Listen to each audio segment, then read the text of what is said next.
Apa janji kamu pada ibu bapa? Apa janji kamu kepada guru?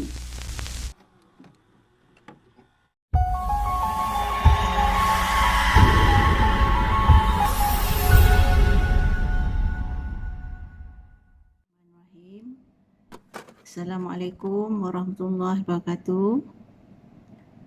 Alhamdulillah, pada hari ini Ustazah nak beri sedikit sebagai lebih kepada pengisian ilmu, perkongsian ilmu dengan anak-anak sekalian.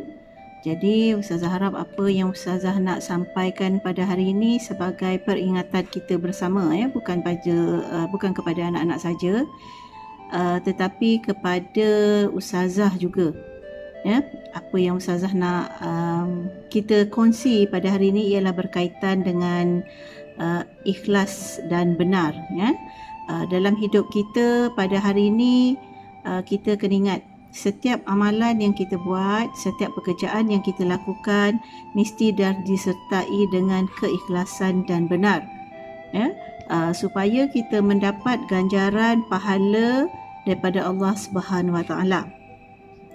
Untuk mereka yang sentiasa membersihkan amalan diri dia, apa yang dibuat tu, dia cuba buat sesuatu kerana Allah, lillahi ta'ala, itulah yang dinamakan orang yang ikhlas.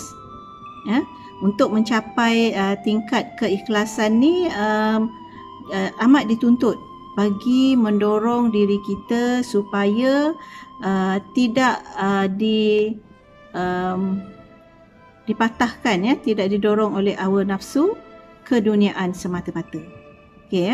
Amalan ikhlas dan suci ni termasuklah dalam perbuatan, tutur kata, dalam ibadat, itu semua termasuk ikhlas. Kalau kita nak buat sesuatu kerana nak mendapatkan sesuatu yang lain, bukan kerana untuk mendapat pahala, atau bukan kerana Allah SWT, kita boleh dapat sebenarnya, tetapi kita tak dapatlah pahala. Allah ada berfirman dalam surah An-Nisa ayat 146, A'udzubillahi minasyaitonirrajim, illal ladzina tabu wa aslahu wa'tasamu billahi wa akhlasu dinahum lillah. Maksud dia kecuali orang yang bertaubat, membuat kebaikan dan berpegang teguh kepada Allah serta mengikhlaskan agamanya kerana Allah.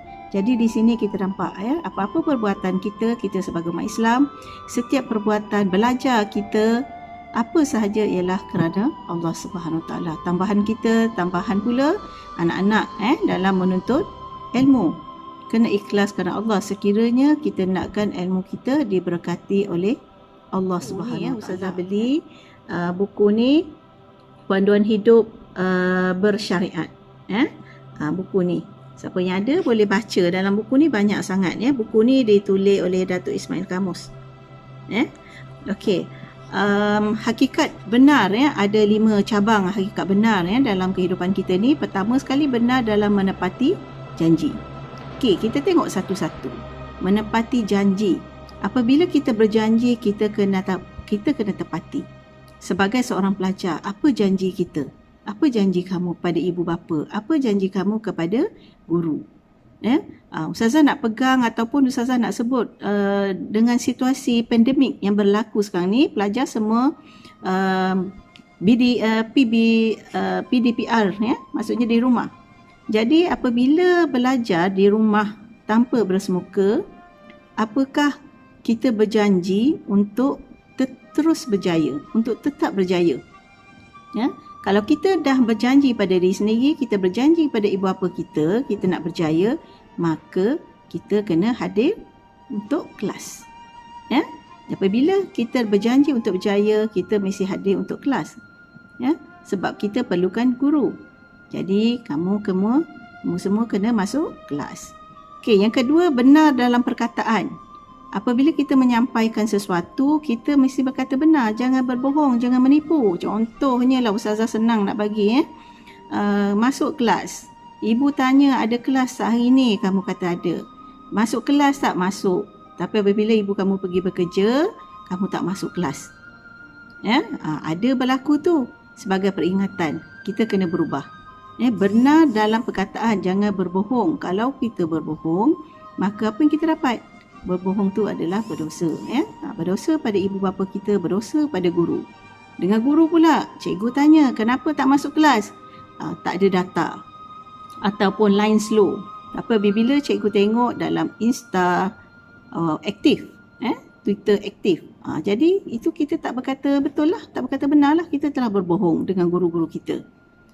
Itu menyebabkan keberkatan ilmu tu akan jauh pada kita, tak berkat. Ilmu yang kita belajar, macam mana kita nak berjaya. Kemudian benar dalam niat dan kehendak. Niat kita mesti betul. Ya, sekiranya kita menuntut ilmu, kita berniat kerana Allah, kita dapat.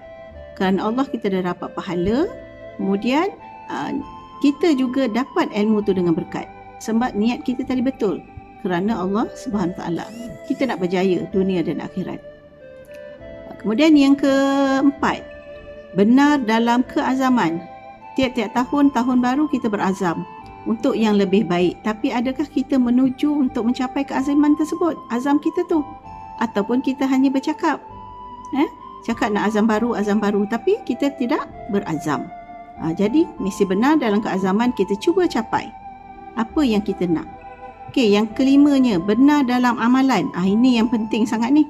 Dalam amalan kita ni, apa saja ibadat kita, amalan baik kita, dengan ibu bapa, dengan guru kita, kita kena benar. Jangan cuba berbohong, jangan cuba nak ponteng. Kalau ponteng atau berbohong, kita dapat yang sebaliknya lah, kita tak dapatlah apa yang kita nak sebenarnya. Terdapat hadis yang diriwayatkan daripada Nabi SAW yang berbunyi, inna sidqa wa yahdi ila birri wal birra yahdi ila jannah. Maksudnya sesungguhnya kebenaran itu membawa kepada kebajikan, dan kebajikan itu membawa ke syurga. Tu Ustazah sebut tadi.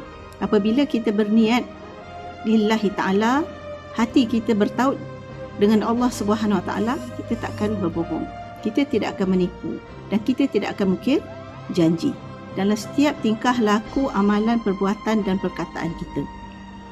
Justru itu, benar yang berlandaskan syariat Allah itu ialah hakiki dan bukan benar menurut kacamata manusia.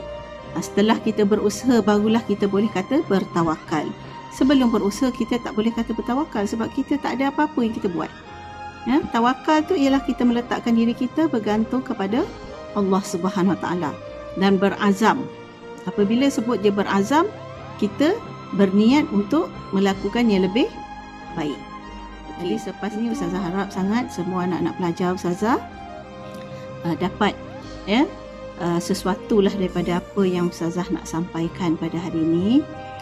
Dan kita sama-sama berdoa supaya apa sahaja perbuatan, perlakuan, perkataan kita, amalan, ibadat kita diterima oleh Allah Subhanahu Wa Taala.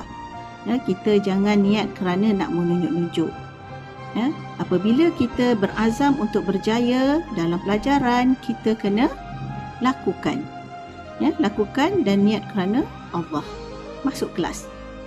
Sebab apa? Dalam keadaan situasi sekarang, pandemik ni, kamu semua, anak-anak pelajar semua, guru-guru, cikgu tak boleh nak buat apa sebab kami tidak berada di hadapan. Ibu bapa sibuk bekerja. Ibu bapa kita bekerja. Jadi, dalam diri kita sendiri kena tanamkan keikhlasan tu. Ikhlas nak belajar. Ikhlas nak masuk kelas. Jangan dipaksa. Itulah kehendak sebenar apa yang Ustazah nak sampaikan pada hari ini. Dan moga Ustazah doakan semua kita dilindungi Allah dan selamat daripada wabak penyakit yang ada pada hari ini. Itu saja daripada Ustazah yang nak disampaikan. Dan jaga diri, kita jaga kita, jaga keselamatan, jaga kesihatan, duduk di rumah, tanpa perlu keluar kalau tidak perlu. Assalamualaikum warahmatullahi wabarakatuh.